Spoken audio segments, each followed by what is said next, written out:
think I can say with absolute certainty and with full conviction that since becoming a Christian, my life has gotten substantially worse.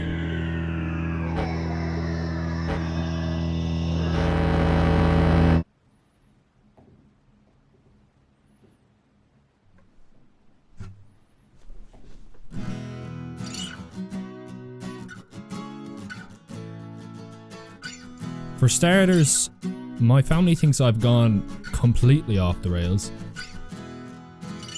I grew up in an Irish Catholic home and went to a Catholic school, which essentially means I grew up an atheist.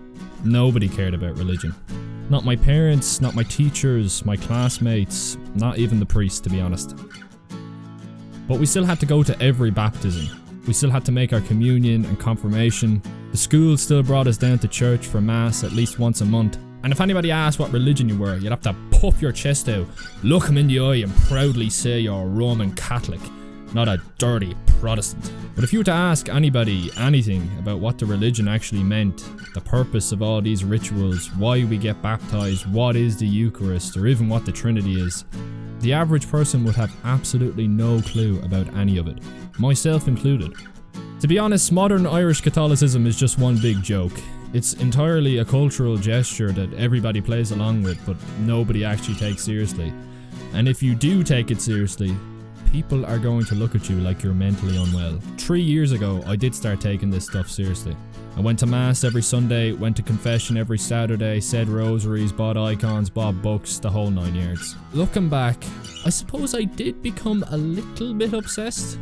But if God existed, which I believed he did, then for me, there couldn't be anything more important in this life than to figure out who he is and what he wants us to do.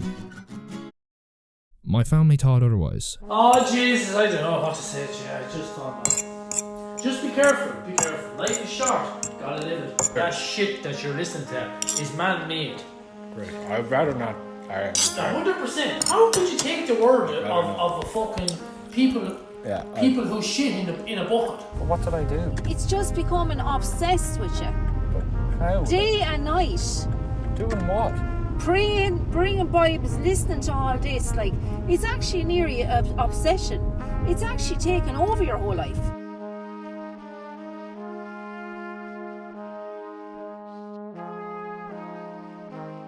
I was just getting into constant arguments with friends and family. No matter how many times I tried to explain why I thought this whole Christianity thing might be true, they just didn't want to hear it. It was a fairly depressing time, but I don't want to get all woe is me. Atheists who reject Christianity in Christian households are going to get shit off the people closest to them too. Trying to do something your family disapproves of is always a challenge. My father hates it, my mother tolerates it, and my sisters just think I'm mentally unwell. But in all honesty, I can't really blame them.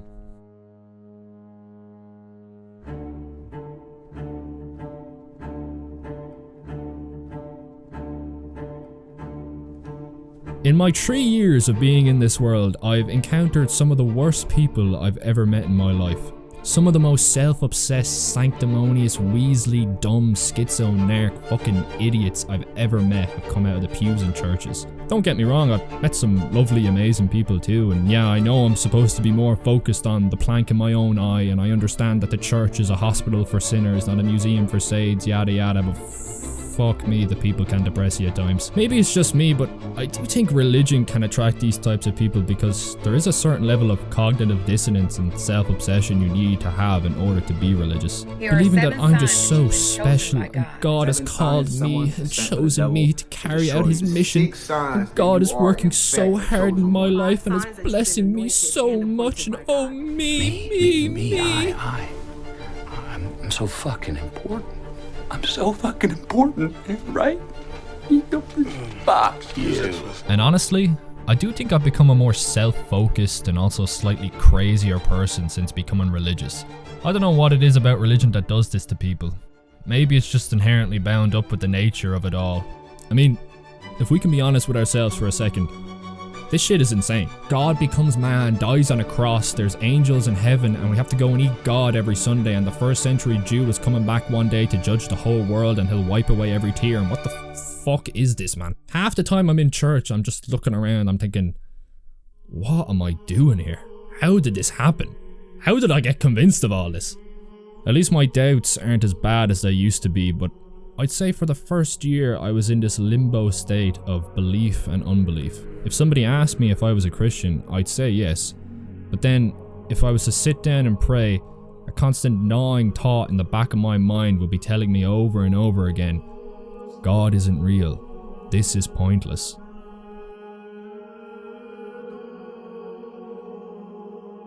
I would believe and then not believe, have periods of total doubt and misery, and then come back. I was starting to get pissed off that I allowed myself to get wrapped up in all this crap. That I'd fallen for this scam and couldn't find a way out because I still thought it was all true, but also not true at the same time. Thankfully, I don't really have that anymore. I'd like to believe it was the grace of God that gave me stronger faith, but I think my brain just decided all this doubt and uncertainty had to stop because I was just genuinely going insane and losing hope for life. Which is strange because before I believed in God, I was a total nihilist. I didn't believe there was any meaning to life whatsoever. And I can say, with complete honesty, I was a lot happier thinking that none of this meant anything.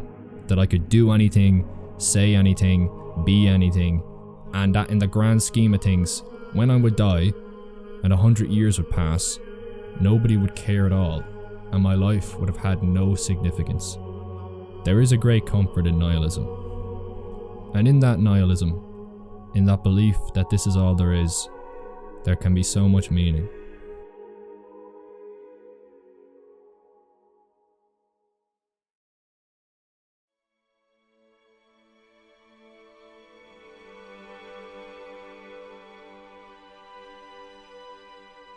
Back then, life was more precious.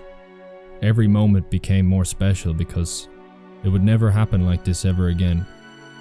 Every moment was like God because it was unattainable, ineffable, and constantly out of reach. The second you would try to comprehend a moment in time, it was gone again, forgotten, and a new one would come. The present moment was in a constant state of death and rebirth, and you would never be who you were again. And you would never be able to think how you did then. And you would never be able to capture that split second no matter how hard you tried for all your life.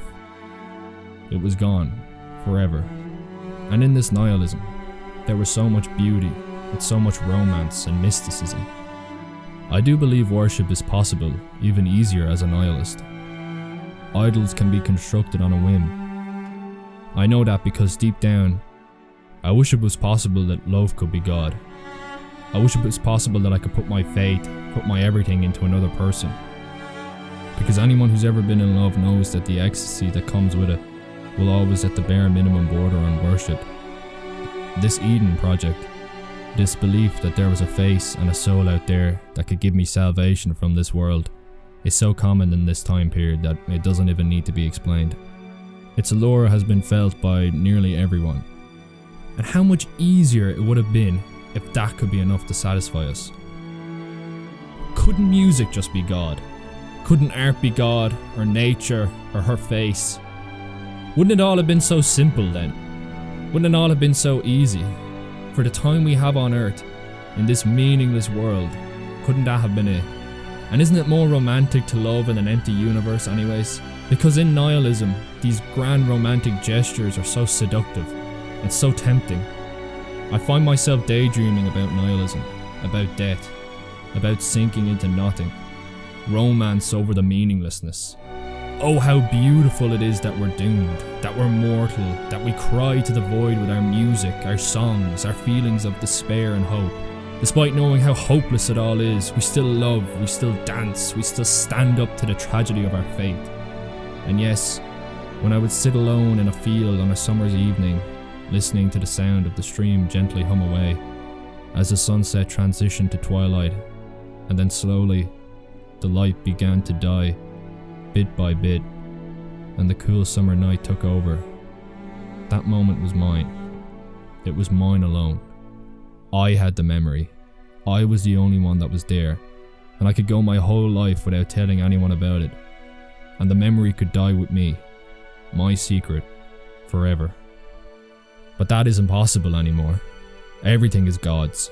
God saw that moment before he laid the foundations of the earth, and God was present with me while I watched it. And every moment of time exists in the mind of God all at once.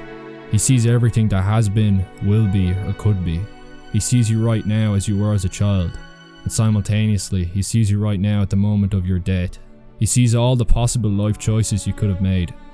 He knows when you forgot about someone or something that you thought you never would, and that never surfaced to your conscious mind again for your whole life. There are no secrets, there is no ending, there are no forgotten moments, and there's nothing that's actually yours. You don't own your talents, your brain, your thoughts, your music, your art. Nothing. Everything is his. And it almost makes things less special, more boring. There was a great mystery to life before, and I could fill that mystery with whatever I wanted. Dreams or love could be God, and the next day it could be something else. But now, the mystery is solved, and reality is less exciting. I hate to say all this, but there was a great joy in my confusion. And I hope to be corrected one day, but I think there were nights, long after the prodigal son returned, when, even if he would never admit it to himself, he might have missed it all too.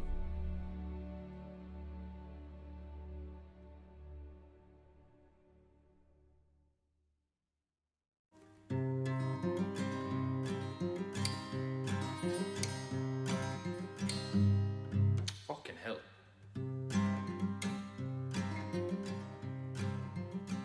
There is something to be said about Christianity being a life-denying religion, a death cult. Everybody dies in this religion, even God.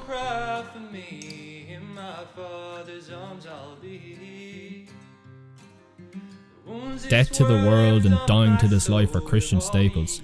We aren't supposed to be preoccupied with riches or pleasures or all the other vanities.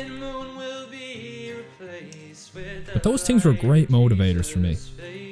I wanted to be famous. I want money, accolades, fine bitches.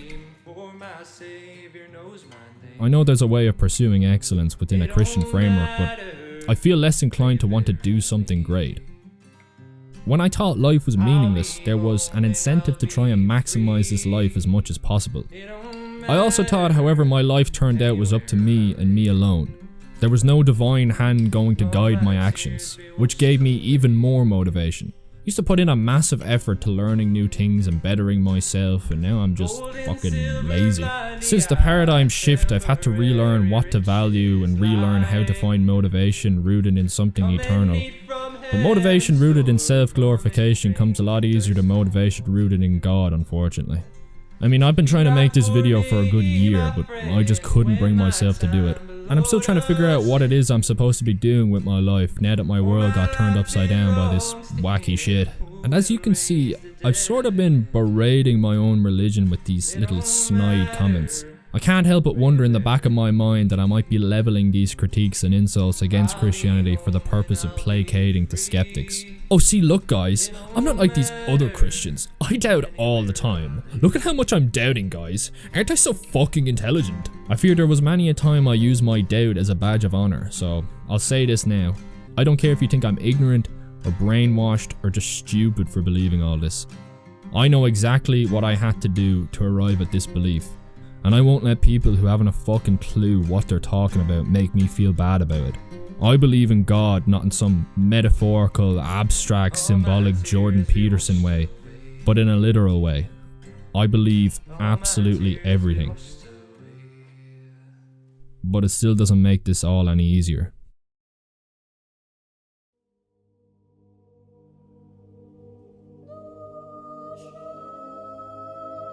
When I was an atheist, I had no conception of a higher world. Not really. Then, God gave me the grace of a changed heart and allowed me to see a different world. A glimpse of what heaven could be like. But only for a moment. Only for a brief moment did I feel that great certainty. That peace that transcends all understanding. That sweet knowledge of heaven. And now, I don't. And it's more torturous to have felt this world and lost it than to have never felt it at all.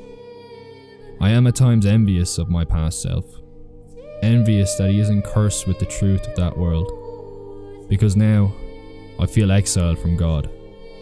God allowed me only for a second to get a glimpse, and then he sent me away, east of Eden. And it feels like God has both left me and won't leave me alone. But the dark night is a common experience with most Christians, and one that just requires perseverance and faith. It will end. It will eventually be morning again. But until that dawn, I will feel more at home with the doubters, the heretics, and the ones just barely holding on to orthodoxy. But what keeps me going and holding to this faith is the memory of that world. Once it touches you, it can never be forgotten. It can never be crushed. It can never fully leave you. That is the curse and the blessing of faith. Even though my prayers feel pointless, even though I do not feel God anywhere I go, and even though I feel abandoned by him, I know from these memories that I'm not. God has not forgotten me because he's not able to.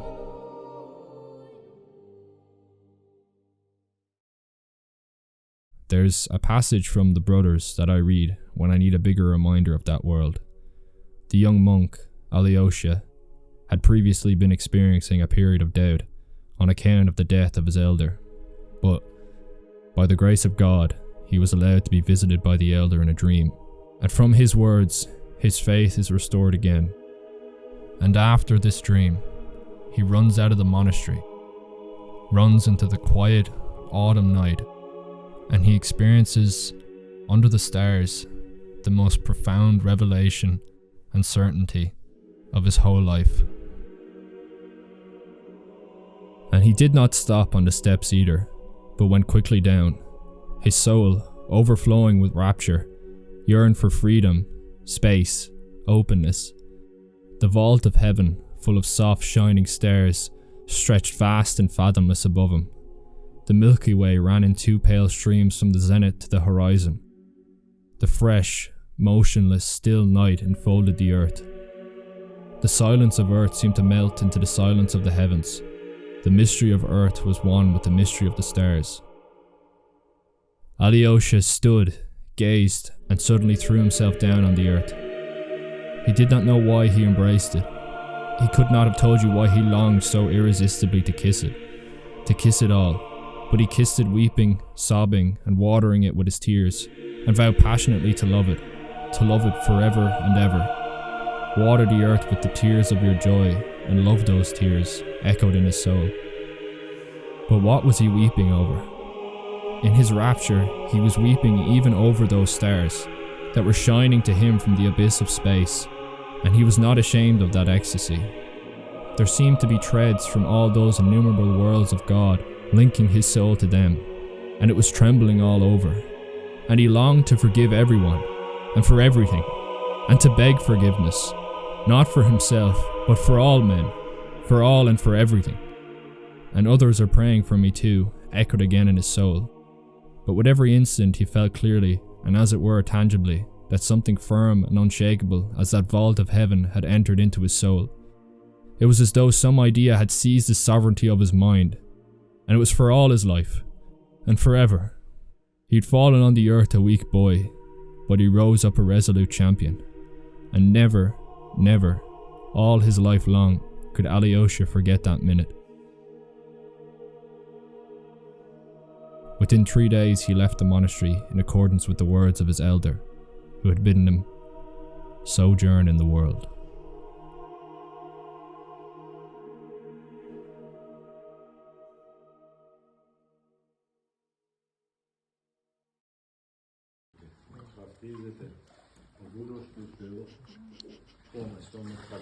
This Easter just passed after a lot of deliberation. I finally decided to become Orthodox.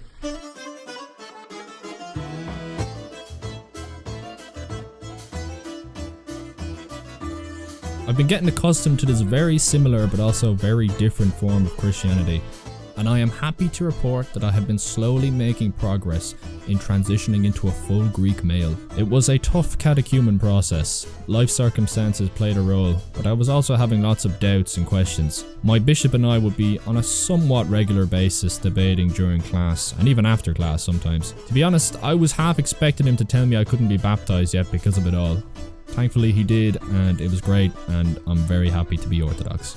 But it's also shit. The prayers are long, the services are long, the fasts are long, and you just always feel like you're fucking it all up.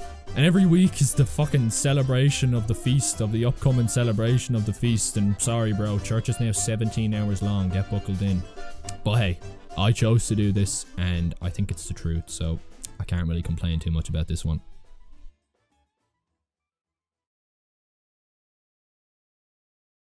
So, to wrap this video up, my life is worse, my family thinks I'm crazy, and most of the time, I just don't like being religious. So what exactly keeps me coming back? Because again, despite everything I've said in this video, I still think it's all true, and man is a slave to his truths. I can't just make myself believe it's not true, so I'm forced to contend with all this bullshit. I'm forced to contend with God. That the man on the cross actually was God. And it seems unfair. I'd like to deny it if I could. I'd like to deny all this, but I can't. I do still at times wish it was all about us, that it was only us in the universe. I sometimes wish God never came down because then we wouldn't have to be haunted with the reality of who he actually is. We could have been left in the muck and the dirt, and we would have been filthy, but unconscious of that filth. But now, there's nowhere to run, nowhere to hide. We could travel across the end of the world, across the ends of space and time, and we still couldn't escape him. Christ has shown us just how low we are, and how pathetic we can be. But still, he reaches out his hand. And it pisses me off that this is what I'm expected to do as well. God has called me out of my selfish mode of being and has asked me to give my life to him, to give everything to him. But the benefit of atheism is that I never had to commit to anything. I could be like water, totally fluid, never having to fully give myself to one thing or one person. An open sea of contradictions, existing only for the gratification of self. But now I have to give myself to Christ every day. And what a curse it is. And not just give myself to him when I'm old, when the passions have begun to slow, but instead, right in the middle of my youth. God is calling me, God is calling you to remember him, to remember the Lord in the days of your youth. In these sick times where we live, in which those who are mad and commit heinous acts are calling us mad, are calling us evil. He's calling those who can see the world for what it is. An empty, hollow, rotting corpse filled with broken promises of salvation in anything I can grasp at, in anything except him. No, I could never go back to atheism. I have to accept reality. I have to accept God, not because I want to, but because it's the truth. This is our calling, and if we die and are laid in the grave as the richest man on earth or the most successful man in worldly terms, but have not prepared the soul for God's kingdom, then we have wasted this life. We have wasted the opportunity that God has given us. For this opportunity is now, as we breathe, as we live, to prepare the soul for God's kingdom.